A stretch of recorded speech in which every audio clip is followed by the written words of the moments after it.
지난 한 주간 동안에도 우리를 지켜주신 좋으신 하나님 앞에 감사 영광 올려드리고, 오늘 거룩하신 주님의 날, 주님의 존재 내에서 하나님을 예배하고, 또 각자의 처해진 위치에서 최선을 다하여 하나님을 예배하는 저 여러분 모두에게 하늘의 신령한 은혜와 땅의 기름진 복이 함께 하시기를 주 예수 그리스도의 이름으로 축원해 드립니다. 사람은 누구나 잘 되기를 원하죠. 그리고 최선을 다해보죠. 근데 최선을 다했는데도 안 되는 경우들이 많습니다. 실력은 조금도 부족함이 없는데 잘 안 되는 경우도 많습니다. 청나라 보성룡이란 작가의 작품 요제지의 운칠기삼이라는 말이 있는데요. 사람이 살아가는 동안에 성공하는 복된 일이 있으려면 운이 70% 따라줘야 되고 그러니까 자기 기술, 자기 노력이 30%가 따라줘야 된다라고 하는 것이죠. 어떻게 보면 자기 자신의 실력보다 더 중요한 게 운이 70%가 따라줘야 된다라고 하는 것을 깨닫고 운칠기삼이라는 말을 만들어냈는데요. 그러니까 하나님을 모르는 사람들조차도 이게 사람이 실력만 있다고 다 되는 게 아니구나, 열심히만 한다고 다 되는 게 아니구나, 눈에 보이지 않는 초자연적인 그 운이 따라줘야 되는구나 라는 것을 깨닫고 그런 것을 이야기할 수밖에 없었는데, 하나님을 믿고 있지 않은 사람들은 그 하나님을 모르는 사람들도 아는 그러한 영적인 원리를 모르고 살아가는 경우가 허다합니다. 그 사람은 하나님을 몰라서 그것을 운이라고 표현했지만 사실은 하나님의 도우심이죠. 하나님이 도와주셔야만 복된 인생이 펼쳐진다라고 하는 것입니다. 예수님 오시기 792년 전, 그러니까 지금으로부터 약 2800여 년 전, 지금의 팔레스타인 지방, 그 당시 유다 나라에 28 청춘의 나이에 유다 나라 제10대 왕으로 등극한 사람이 있는데 그 사람의 이름이 우시야입니다.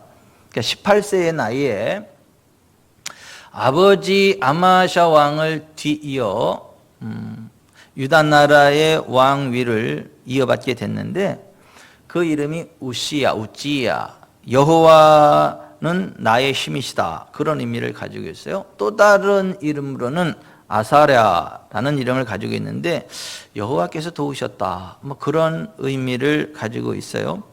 그러니까 우찌야, 그러니까 여호와의 능력, 여호와는 나의 힘이시다라고 하는 그 이름의 뜻처럼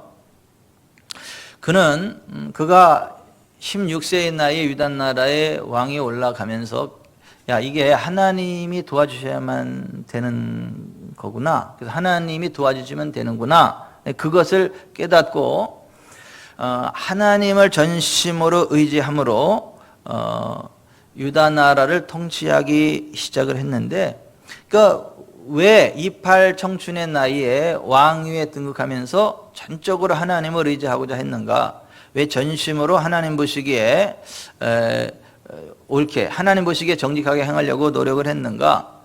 그의 아버지 아마샤 왕과 그의 할아버지 왕이었던 요아스의 생애를 보면서 그렇게 해야 되겠다는 굳은 결심을 할 수밖에 없었는데, 그의 아버지 아마샤 왕하고 할아버지 요아스 왕이 공통점이 있었어요. 무슨 공통점이 있었느냐 하면, 왕이 초창기에는 철저히 하나님을 의지하면서 하나님 보시기에 정직하게 행하기를 결심을 했고, 하나님의 사람, 하나님의 선지자들을 영적인 멘토로 삼아서 그들의 가르치심을 따라 하나님 말씀대로 유다 나라를 통치했다는 것이고, 그럴 때에 하나님이 그들을 도와주셔서 나라가 부강하게 되었다는 것. 하지만 영적인 멘토로서의 하나님의 사람들이 죽고 그 위에 그 다음 영적인 멘토를 세우지 않고 자기들 스스로가 옳게 행동을 했을 때에, 그리고 하나님의 사람들을 대적하고 죽이고 뺨따기를 치고 그렇게 했을 때 그들이 모반을 당하게 돼서 살해를 당하게 되고 비참한 최후를 맞이하게 됐다라고 하는 아버지 왕과 할아버지 왕의 그러한 생애 역대기를 보면서 하나님을 철저히 의지하면 하나님이 도와주셔서 잘 되는구나. 하나님의 사람들을 통해서 영적인 지도를 받으면 곁길로 나아가지 않고 복된 길을 달려갈 수 있구나. 하나님만을 의지하면 되는구나 라고 하는 것을 깨달았다라고 하는 거예요. 근데 그가 그의 어떤 아버지 왕의 생애 가운데 펼쳐진 일들을 읽어봤는데 그 아버지 생애가 어떻게 성경에 기록되어 있느냐 하면 역대하 25장 1절부터 보면 아마샤가 왕위에 오를 때에 나이가 25세라. 그러니까 우시아의 아버지예요. 아마샤가 왕위에 오를 때 나이가 25세라. 예루살렘에서 29년 동안 다스린지라. 그의 어머니의 이름은 여호아따니요 예루살렘 사람이더라. 아마샤가 여호와께서 보시기에 정직하게 행하기는 하였으나 온전한 마음으로 행하지 아니하였더라. 그의 나라가 굳게 섬에 그의 부왕을 죽인 신하들을 죽였으나 그의 자녀들은 죽이지 아니하였으니 이는 모세의 율법책에 기록된 대로 함이라. 곧 여호와께서 명령하여 이르시기를 신명기 14장 16절에 자녀로 말미암아 아버지를 죽이지 말 것이요 아버지로 말미암아 자녀를 죽이지 말 것이라. 오직 각 사람은 자기의 죄로 말미암아 죽을 것이니라 하셨더라. 그러니까 이 아마샤가 비록 온전한 마음은 아닐지라도 어찌하든 하나님을 의지하고 하나님 보시기에 정직하게 행하려는 노력을 행했다는 거예요. 자기 마음 같아서는 자기 아버지를 살해한 그 신하들의 삼족을 멸하고 싶었지만 성경에서는 오직 자기 죄로만 죽을 것이라고 했기 때문에 그걸 딱 내려놓고 그 당사자들만 죽였다는 거예요. 그러니까 원수를 갚더라도 하나님이 말씀하시는 그 선에서만 했다라고 하는 거예요. 어찌 됐거나 하나님 말씀대로 살아가려고 하는 중심이 있었다라고 하는 거예요. 그 결과 하나님이 그를 도와주셨다. 그 나라가 굳게 서고 예루살렘에서 29년을 다스리는 복을 받았다라고. 그가 통치하는 동안 하나님의 은혜로 유다 나라가 강대해졌다라고 하는 거예요. 그러던 어느 날 세일산 에돔 족속과 더불어 전쟁을 해야 하는 급박한 사태가 벌어졌는데 아마샤가 유다 사람들을 다 모아서 천부장 백부장을 세우고 20세 이상으로 창과 방패를 잡고 전쟁에 나갈 만한 자 30명을 세웠어요. 30만 명을. 그런데 그 30만 명 가지고는 안 될 것 같아요. 그래서 북이스라엘의 용병, 큰 용사들 10만 명을 돈을 주고 샀어요. 은 100달란트, 그러니까 약 3,400kg의 은을 북이스라엘에 주고 큰 용사, 용병 10만 명을 기용했다라고 하는 거예요. 그래서 그 40명의 군사를 이끌고 이제 세일산 에돔 족속과 전쟁을 하려고 하는 바로 그 순간 이름도 없는 어떤 하나님의 사람이 왕이여 이스라엘 군대를 왕과 함께 가게 하지 마옵소서. 여호와께서는 이스라엘 곧 에브라임 자손과 함께 하지 아니하시나니 왕이 만일 가시거든 힘써 싸우소서. 하나님이 왕을 적군 앞에 엎드러지게 하시리이다. 하나님은 능히 돕기도 하시고 능히 패하기도 하시나이다 라는 충고를 했어요. 그 10만 명의 이스라엘 군사들을 돌려보내라는 거예요. 그들과 함께 나가면 전쟁에 진다는 거예요. 왜 그랬나? 그때 당시에 북이스라엘 에돔 족속은 하나님이 아닌 금송아지 우상을 섬기고 있었기 때문이었어요. 그러니까 우상을 숭배하는 자들을 전쟁에 기용하면 하나님이 함께하지 않는다는 거예요. 그러니까 우상 숭배하는 하나님께서 기뻐하지 않는 자들 10만 명을 투입을 하면 그들의 투입은 있을지 모르겠지만 저는 하나님의 손이 떠난다는 거예요. 여러분 하나님의 손은요 10만 명의 큰 용사보다 셉니다. 하나님이 함께하면 적은 수로도 이깁니다. 지금 하나님의 사람이 그것을 이야기하는 거예요. 그랬을 때에 아마샤가 그 말을 듣고 고민이 생겼어요. 왜냐하면 그 10만 명의 군사를 함께 전쟁 데리고 나서 함께 싸워도 이길까 말까 할 거고, 그래서 은 100달란트까지 이미 다 지불해서 사왔는데 돌려보내라고 하니까 너무 아깝다는 생각이 드는 거예요. 그래서 그가 하나님의 사람에게 하소연하기를 내가 100달란트를 이스라엘 군대에게 주었으니 어찌할까? 그랬더니 하나님의 사람이 말하기를 여호와께서 능히 이보다 많은 것을 왕에게 주실 수 있나이다. 그러니까 아마샤가 그 말을 듣자마자 하나님의 말대로 즉시 순종해가지고 전 돈이 아깝긴 하지만 그리고 그 10만 명이 아시긴 하지만 하나님이 함께하지 않는다니까 하나님의 사람의 말, 이름도 없는 사람이에요. 어떤 하나님의 사람의 말을 듣고 돌려보내요 그들을. 그리고 전쟁에 나갔는데 30만 명으로 대승을 거둡니다. 완벽한 승리를 거두게 됩니다. 근데 그 10만 명의 이스라엘 군자들은 다시 본국으로 돌아가는데 이 사람들은 좋잖아요. 왜냐하면 돈은 받을 거 다 받았고 전쟁 안 싸우고 그냥 가려니까 사실은 그냥 꽁돈 버는 거잖아요. 그러니까 이거 감사하고 고마워해야 되는데 그들이 고향으로 돌아가던 중 유다 성읍들을 약탈하고 사람 1000명을 죽이고 물건을 많이 노략했어요.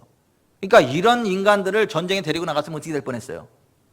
오히려 질 뻔했죠. 그러니까 하나님의 판단은 정확합니다. 그러니까 성령 안에서 하나님의 사람들이 하는 말은요 정확해요. 사람들이 보지 못하는 것을 보게 되고 알지 못하는 것을 알게 됩니다. 아마샤가 그 하나님의 사람의 말에 순종해가지고 전쟁의 승리를 하게 된 거죠. 그런데 안타깝게도 아마샤 왕은 그때에 그 전쟁의 승리에 도취해서 하나님의 영광을 드러낸 게 아니라 세일 자손의 우상들을 가져다가 그 앞에 경배하고 분향했다. 좀 이게 말도 안 되잖아요. 지금 하나님의 도우심으로 세일산 에돔 족속과 싸워서 이겼거든요. 그럼 그들의 신이 무능하다는 거잖아요. 그런데 그들의 신상이 너무나 화려하고 그랬을 때 보였든지 그들의 신상을 예루살렘으로 가져와서 거기에 경배하고 분향했다는 거예요. 그러니까 하나님이 진노하셨어요. 그래서 역대 25장 14절부터 보면 아마샤가 에돔 사람들을 죽이고 돌아올 때에 세일 자손의 신들을 가져와서 자기의 신으로 세우고 그것들 앞에 경배하며 분향한지라. 그러므로 여호와께서 아마샤에게 진노하사 한 선지자를 그에게 보내시니 그가 이르되 저 백성의 신들이 그들의 백성을 왕의 손에서 능히 구원하지 못하였거늘 왕은 어찌하여 그 신들에게 구하나이까? 근데 이 아마샤는 하나님의 선지자가 그 말을 하는 중간에 딱 끼어 들어가지고 선지자가 아직 그에게 말할 때에 왕이 그에게 이르되 우리가 너를 왕의 모사로 삼았느냐? 그치라 어찌하여 맞으려 하느냐? 라는 면박을 주며 하나님의 경고를 듣지 않고 그 선지자를 무시했어요. 그 사건 이후 그는 북이스라엘과의 전쟁에서 힘없이 무너졌고 적어도 15년 동안이나 자국 백성들이 그를 모반하였기에 라기스로 도망했지만 결국 모반한 무리들에 의해 살해를 당합니다. 그러니까 당시 16세였던 우시야는 그의 부친이며 선왕이었던 아마샤 왕에게 있었던 그와 같은 일들을, 그리고 할아버지도 동일한 길을 갔거든요. 그러한 것들을 보면 뼈저린 교훈을 받았을 것이죠. 그러니까 그와 같은 악순환의 고리가 아버지, 할아버지가 있었다는 것을 너무도 잘 알았기 때문에 그가 이렇게 결심한 거예요. 아, 나는 우리 아버지가 여호와 보시기에 정직하게 행했던 그것만 본받아야지. 그리고 뒤에 하나님의 종을 대적하고 하는 그거는 본받지 말아야지. 그래서 어찌하든지 아버지의 좋은 신앙의 모습만 기억하며 그것만을 본받아 여호와 하나님 보시기에 정직한 삶을 살아야 되겠다라는 결심을 한 거예요. 그래서 오늘 본문 4절에 보면 우시야가 그 아버지 아마샤의 모든 행위대로 여호와 보시기에 정직하게 행하며 라는 말씀이 있는 거예요. 한 걸음 더 나아가서 하나님의 묵시를 밝히 하는 하나님의 사람 스가랴를 그의 개인 교사로 청빙해서 하나님의 묵시를 가르침 받는 일, 그러니까 하나님의 묵시는 하나님의 말씀을 이야기합니다. 하나님의 묵시를 가르침 받는 일에도 주력하며 열심히 하나님을 구했고 그가 하나님을 구할 동안에 하나님이 그를 형통하게 하셨다는 거예요. 오늘 4절 5절 같이 읽어봅니다. 우시야가 그의 아버지 아마샤의 모든 행위대로 여호와 보시기에 정직하게 행하며 하나님의 묵시를 밝히 아는 스가랴가 사는 날에 하나님을 찾았고 그가 여호와를 찾을 동안에는 하나님이 형통하게 하셨더라고 하는 거예요. 여러분 이 점만은 분명히 하시기 바랍니다. 누가 뭐라 해도 우리 형통의 비결은 하나님이십니다. 하나님의 종 선지자를 신뢰하면 형통하게 됩니다. 역대하 20장 20절에 너희는 너희 하나님 여호와를 신뢰하라 그리하면 견고히 서리라. 그의 선지자들을 신뢰하라 그리하면 형통하리라. 따라서 합시다. 그의 선지자들을 신뢰하라 그리하면 형통하리라.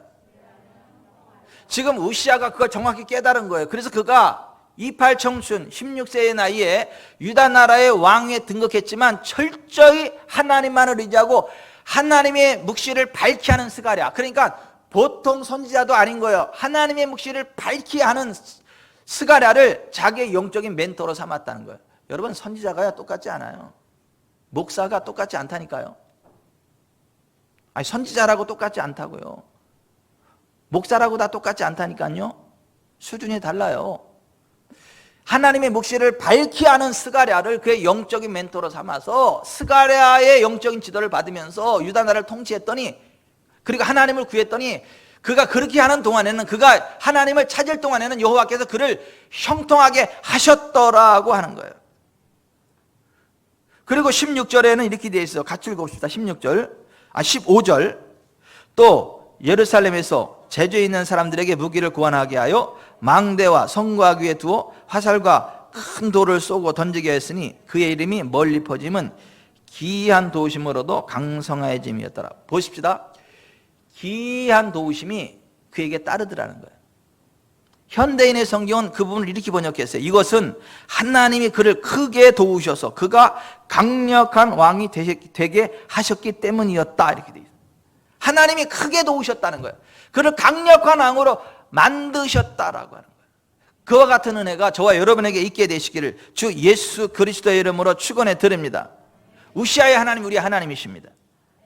우시아처럼 우리가 하나님의 능력을 믿고 의지하면서 하나님의 말씀 안에서 하나님의 종들을 통해서 주시는 그 정확한 하나님의 인도를 따라갈 때에 하나님이 도와주십니다. 하나님이 형통하게 하십니다.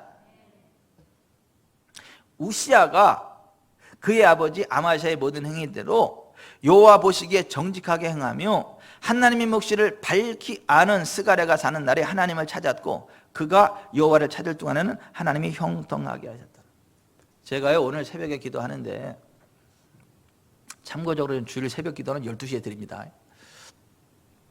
새벽에 기도를 드리는데 하나님이 7년 전에 저에게 강력하게 말씀하셨던 것을 다시 일깨우시더라고요. 하나님이 저에게 플럼 블라인, 다림줄과 같은 정확한 영 분별의 은사와 기름 부음을 주셨는데 어떤 하나님의 사람을 통해서 그거 다시 확증해 주시더라고요.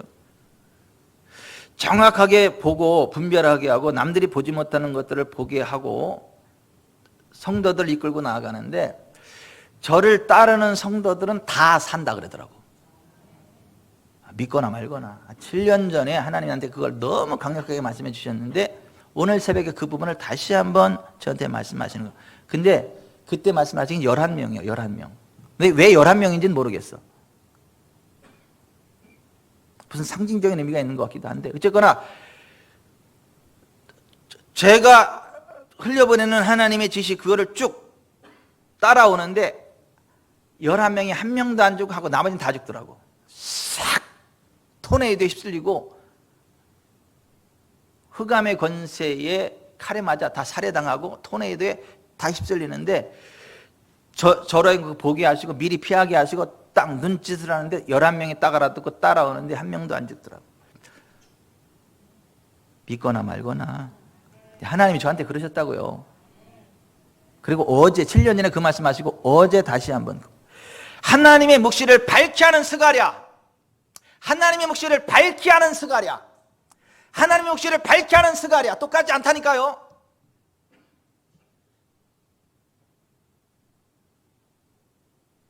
그래서 제가 제 아내하고 새벽 기도 끝나고 가면서 하나님이 이렇게 말씀하시네. 7년 전에 이렇게 말씀하셨던 그 부분을 다시 한번 말씀하시네. 하나 더 말씀하시더라고. 저를 통해서 하나님의 기름 부음을 받기 원하는 주의 종들은 다 기름 부음 받는다. 더 말씀하시더라고. 그래서 그걸 쭉 가면서 얘기했더니 내가 그거 기도했는데 그러더라고요. 내가 그거 기도했는데.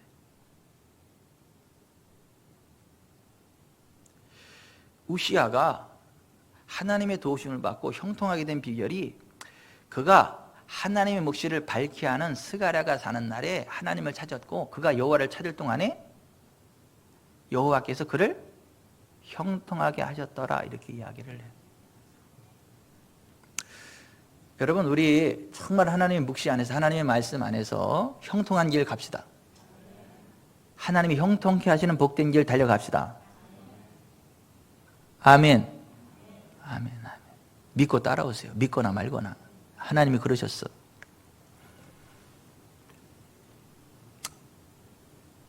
우시야가 28 청춘의 16세의 나이에 유다 나라의 왕위를 맡게 되었지만 그가 형통하게 된 비결은 거기에 있었다는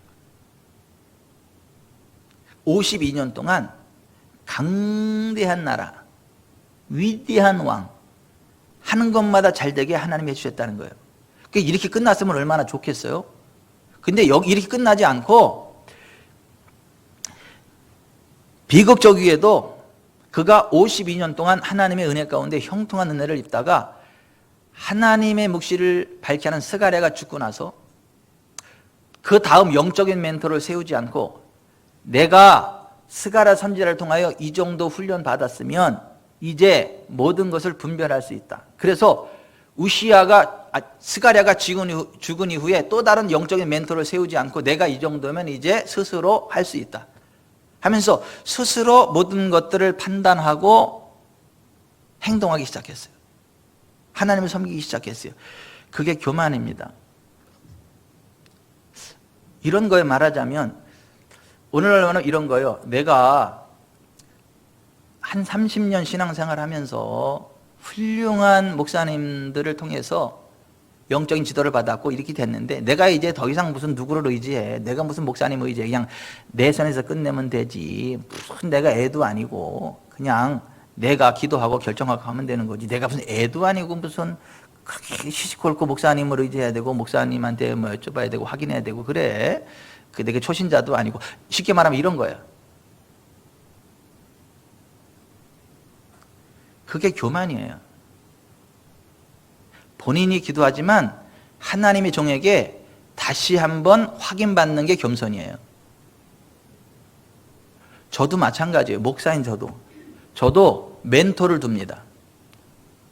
목사인 저도 멘토를 둬요. 저도 어떤 일들을 기도하고 결정할 때 저는 우리 세임 목사님들을 영적인 멘토로 둬요. 같이 기도하면서 목사님 내가 이런 일이 있고 이렇게 기도하는데 같이 기도합시다. 하나님 뭐라고 말씀하십니까? 그래서 하나님이 나한테 하신 말씀하고 딱 일치가 되면 그렇죠? 가. 삼겹줄이면 쉽게 끊어지지 않지만 외줄은 쉽게 끊어집니다.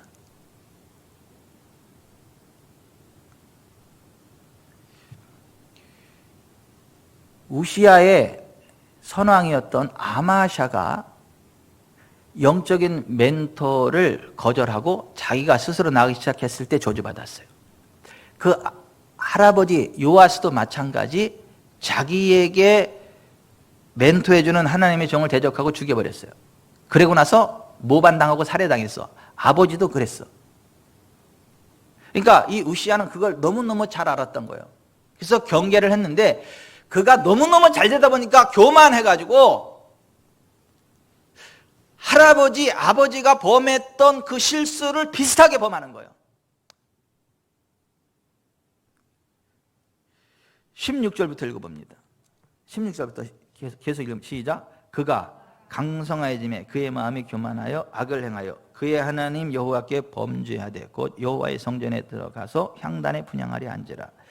제사장 아사랴가 여호와의 용맹한 제사장 80명을 데리고 그의 뒤를 따라 들어가서 우시야 왕 곁에 서서 그에게 이르되 우시야여, 여호와께 분향하는 일은 왕이 할 바가 아니요 오직 분향하기 위하여 구별함을 받은 아론의 자손 제사장들이 할 바니 성소에서 나가소서.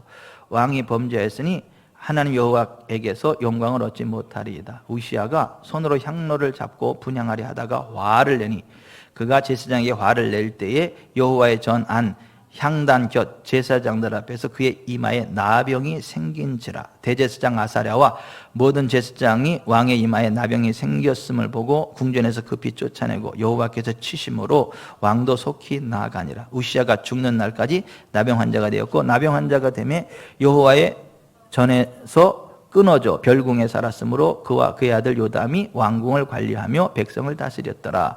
우시야의 남은 시종 행적은 아모스의 아들 선지자 이사야가 기록하였더라. 우시야가 그의 조상들과 함께 누움에 그는 나병 환자라 하여 왕들의 묘실에 접한 땅 곧 그의 조상들의 곁에 장사하니라. 그의 아들 요담이 대신하여 왕이 되니라.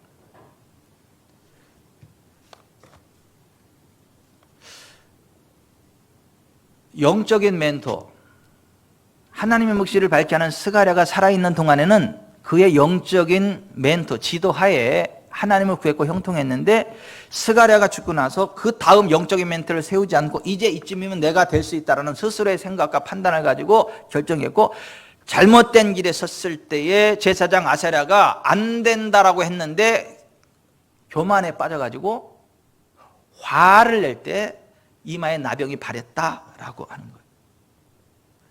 여러분 뭐가 겸손이냐 하면 하나님의 사람들 앞에 확인받는 게 겸손이에요.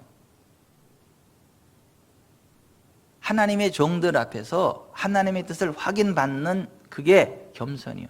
뭐가 교만이냐 하면 나는 이제 영적인 연륜도 있고 하나님의 은혜들을 많이 경험했고 했기 때문에 이제 나에게 영적인 멘토가 없어도 내 스스로 어떤 것들을 결정할 수 있고 정확하게 하나님을 섬길 수 있다라고 하는 확신에 빠져 스스로 모든 것들을 결정하는 것, 이게 교만이에요.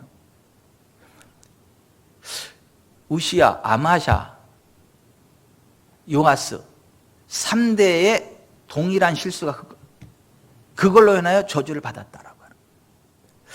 여러분 뭐가 겸손이냐면 하나님이 세우신 질서를 인정하고 그 질서 앞에 순복하는 거예요. 베드로전서 5장 5절에 젊은 자들아 이와 같이 장로들에게 순종하고 다 서로 겸손으로 허리를 동이라. 하나님은 교만한 자를 대적하시되 겸손한 자들에게는 은혜를 주시느니라. 그러므로 하나님의 능하신 손 아래에서 겸손하라. 때가 되면 너희를 높이시리라. 하나님은 하나님 백성들이 복된 삶을 살아가기 위해서 교회를 세웠고 교회에 어른을 세웠다는 거. 어른, 장로라는 말이 어른이라는 얘기입니다. 근데 성경에서 목회자를 장로라 그래. 장로. 성경에서 말하는 장로는 목회자들을 이야기하는 교회 내의 어른이다 이거예요. 젊은 자들의 여와 같이 장로, 목회자들에게 순종하고 다 서로 겸손으로 허리를 동이라. 자, 이 겸손으로 허리를 동이라는 얘기가 뭐냐면 이거예요. 자, 여기 좀 보세요. 옛날에는 옷이 치렁치렁한 치마 옷이야. 그래서 일을 할 때는 그냥 못해. 딱 해서 끈으로 동여매야 돼. 딱 그래야 일을 할 수 있어요. 일할 때 이걸 딱 동여맨단 말이에요. 주의종 앞에서 허리를 동이란 얘기는 뭐냐 하면 어떤 일을 하려고 할 때에 주의종 목회자 앞에 딱 서가지고 이게 맞습니까? 라고 확인을 하고 주의종이 무슨 말을 하든지 순종할 자세를 가지고 딱 행동할 자세를 가지고 딱 그게 허리를 동이란 얘기예요. 하나님은 교만한 자를 대적하시되 겸손한 자들에게는 은혜를 주시는, 그게 겸손이라는 거야. 하나님 앞에서. 그러므로 하나님의 능하신 손 아래서 겸손하라. 하나님의 능하신 손이 목회자를 이야기하는 거예요. 사람이 손을 가지고 일을 하듯이 하나님은 목회자들을 통해서 일을 한다는 거예요.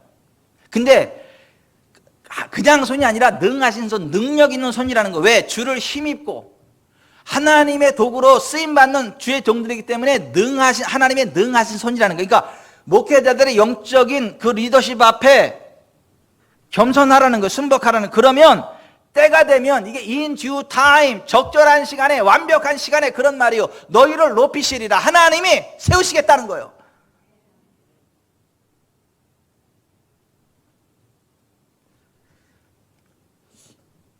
여러분 겸손하십시오.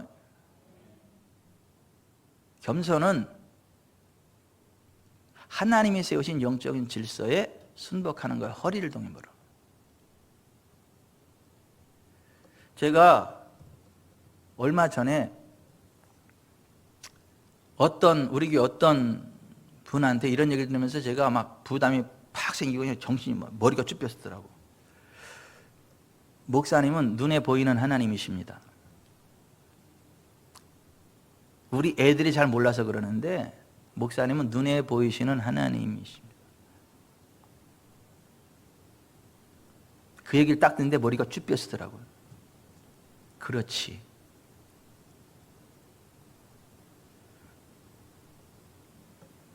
그리고 그분이 순복하면서 그 강력한 기름 부음을 받더라고요. 복을 받더라고요.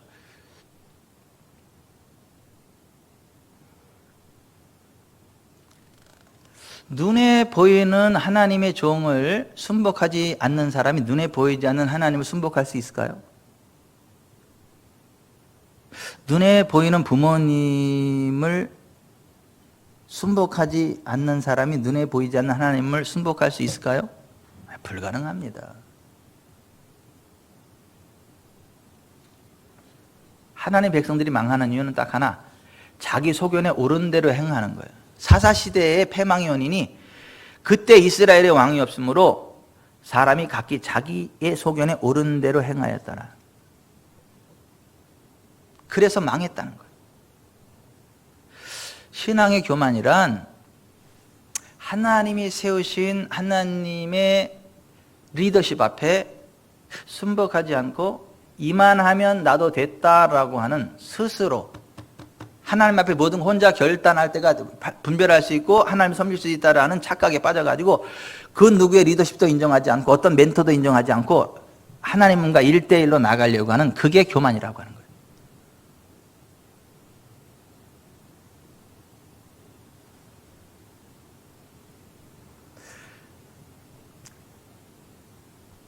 하나님의 영적인 리더십, 지도력 앞에 대적하는 게 교만이에요. 순복하는 게 겸손이에요. 고라와 다단과 아비람과 온은 민수기 16장에 보면 모세와 아론을 향해서 이렇게 이야기를 해요. 여호와가 니네와만 말씀하셨냐? 우리와도 말씀하셨다. 왜 니들 스스로 높이느냐 하면서 모세와 아론을 대적합니다. 고라와 다단과 아비람과 온. 착각한 거예요. 똑같은 주의 종이라고. 여러분 분명히 아세요.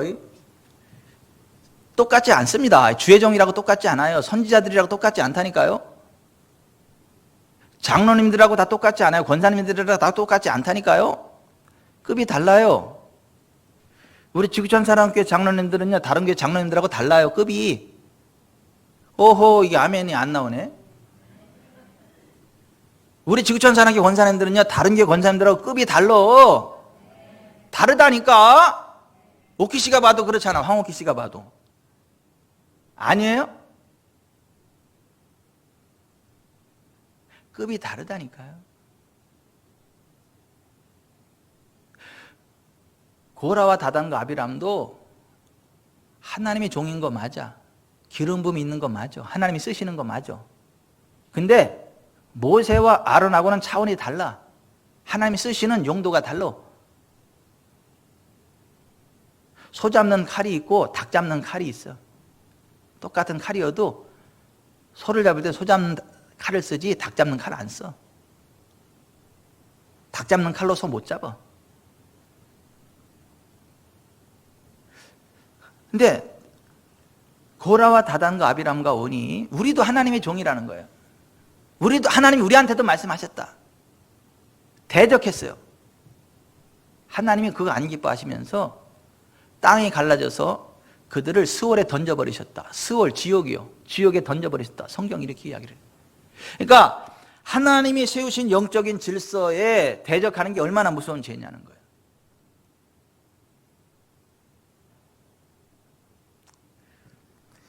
그를 따르던 250명도 불에 타서 죽었어요. 제사장인데. 정말 하나님의 사람들이 하나님 주시는 복을 받기 원하고 형통한 삶을 살기 원한다면 그 선지자들을 신뢰하십시오. 순종하고 복종하십시오.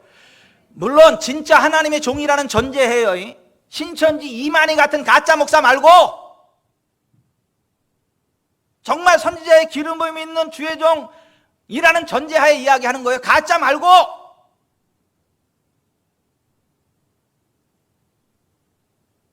히브리서 13장 7절 17절에 이렇게 되어 있어요. 하나님의 말씀을 너희에게 일러주고 너희를 인도하던 자들을 생각하며 그들의 행실의 결말을 주의하여 보고 그들의 믿음을 본받으라. 너희를 인도하는 자들에게 순종하고 복종하라. 그들은 너희 영혼을 위하여 경성하기를 자신들이 청산할 자인 것 같이 하느니라. 그들로 하여금 즐거움으로 이것을 하게 하고 근심으로 하게 하지 말라. 그렇지 않으면 너희에게 유익이 없느니라. 따라서 하십시다. 그렇지 않으면 너희에게 유익이 없느니라. 여러분들한테 유익이 없다고요. 여러분들한테 유익이 없다고요. 하나님이 세우신 영적인 지도력에 순복하지 않으면 여러분들에게 유익이 없다니까.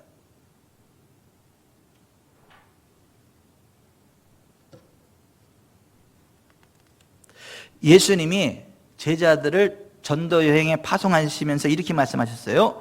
너희를 영접하는 자는 나를 영접하는 것이요 나를 영접하는 자는 나를 보내신 이를 영접하는 것이니라. 선지자의 이름으로 선지자를 영접하는 자는 선지자의 상을 받을 것이요 의인의 이름으로 의인을 영접하는 자는 의인의 상을 받을 것이요 누구든지 제자의 이름으로 이 작은 자 중 하나에게 냉수 한 그릇이라도 주는 자는 내가 진실로 너희에게 이르노니 그 사람이 결단코 상을 잃지 아니하리라.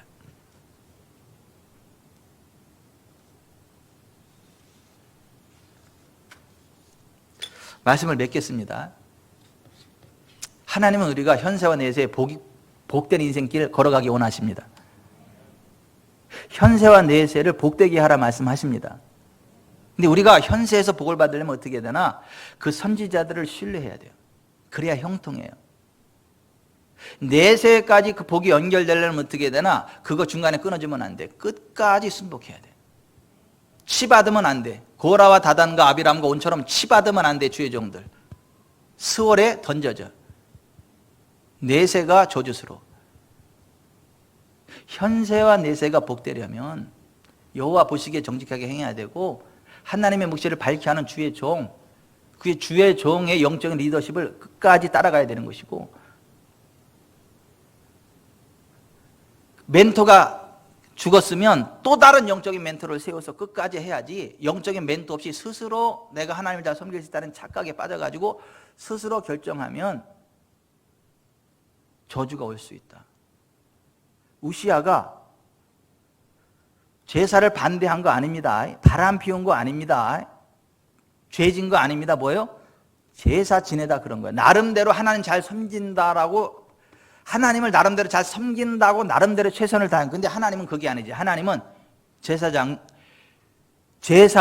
하나님께 드리는 제사는 아론 자손의 제사장의 반차에 선 사람들이 하게 돼 있지 아무나 하게 돼 있지 않았어. 근데 그걸 무시하고 자기 스타일로 하다가 저주받은 거. 여러분 여기 좀 보세요. 많은 사람들이 봉사 안에서 저주받는 게 아니고, 헌금 안에서 저주받는 게 아니고, 기도 안에서 저주받는 게 아니고, 봉사하다가 저주받아, 헌금하다가 저주받아, 기도하다가 저주받아. 왜요? 우시아처럼 하니까. 하나님의 뜻대로 하지 않고, 하나님의 방법대로 하지 않고 자기 스타일로 자기 방법대로 하니까 제사 지내놓고 저주받아, 봉사하고 저주받아, 헌금하고 저주받아.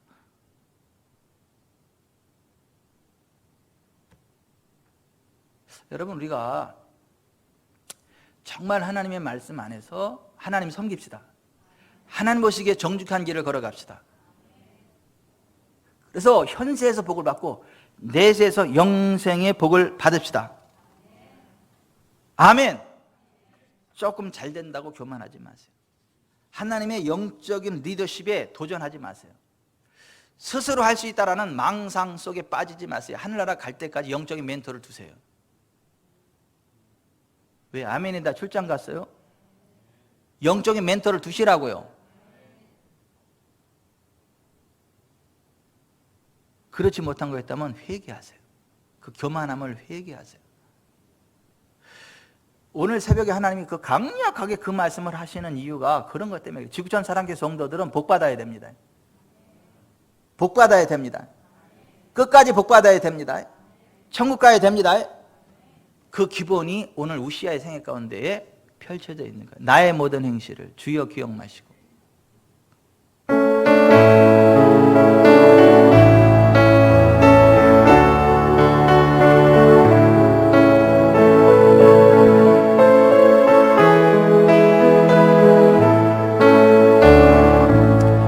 나의 모든 행실을 주여 기억하시고 바른 길로 인도하소서. 기쁠 때나 슬플 때 나와 동행하시며 밤낮으로 인도하소서.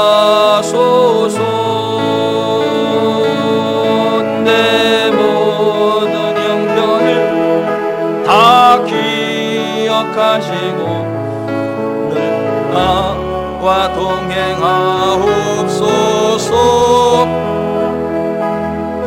나의 생명 주 앞에 남김없이 드리니 주여 나를 지켜주소서. 나의 모든 실수를 주여 용서하시고 바른 길로 인도하소서. 주의 크신 사랑과 하늘나라 영광을 나도 전파하게 하소서. 내 모든 형편을 다 기억하시고 늘 나와 동행하옵소서. 나의 생명 주 앞에 남김없이 드리니 주여 나를 지켜주소서.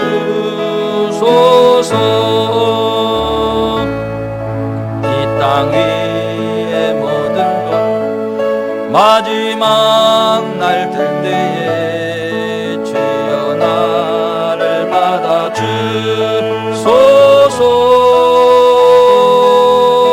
주의 얼굴 대할 때 귀한 상급 주시고 면류관을 쓰게 하소서. 내 모든 형편을 다 기억하시고 늘 나와 동행하옵소서. 나의 생명 주 앞에 남김없이 드리니 주여 나를 지켜주소서.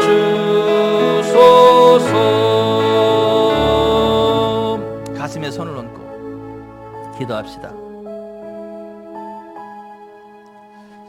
사람 믿지 마세요. 환경 믿지 마세요. 교만하지도 마시고 좌절하지도 마세요. 하나님이 도와주시면 됩니다.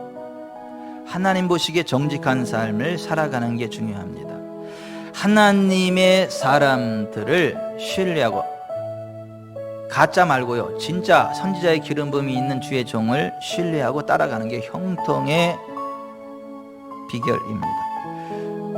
그 신뢰가 끊어질 때, 영적인 멘토가 끊어지고 자기 스스로 결단하고 나아갈 때 교만함이 틈타게 되고 저주가 틈타게 되고, 그게 심하면 고라와 다단과 아비람과 온처럼 스올에 떨어지는, 저주 가운데 떨어지게 됩니다. 하나님 보시기에 정직한 삶을 살아가겠습니다. 당신이 세우신 선지자의 기름 부음을 순복하며 확인받으며 하나님 주신 생명의 길 달려가겠습니다. 끝까지 그 길을 달려가겠습니다. 현세와 내세의 삶이 복되게 하여 주시옵소서. 우리 지구촌 사람께 그렇게 되게 해 주옵소서. 기도합니다.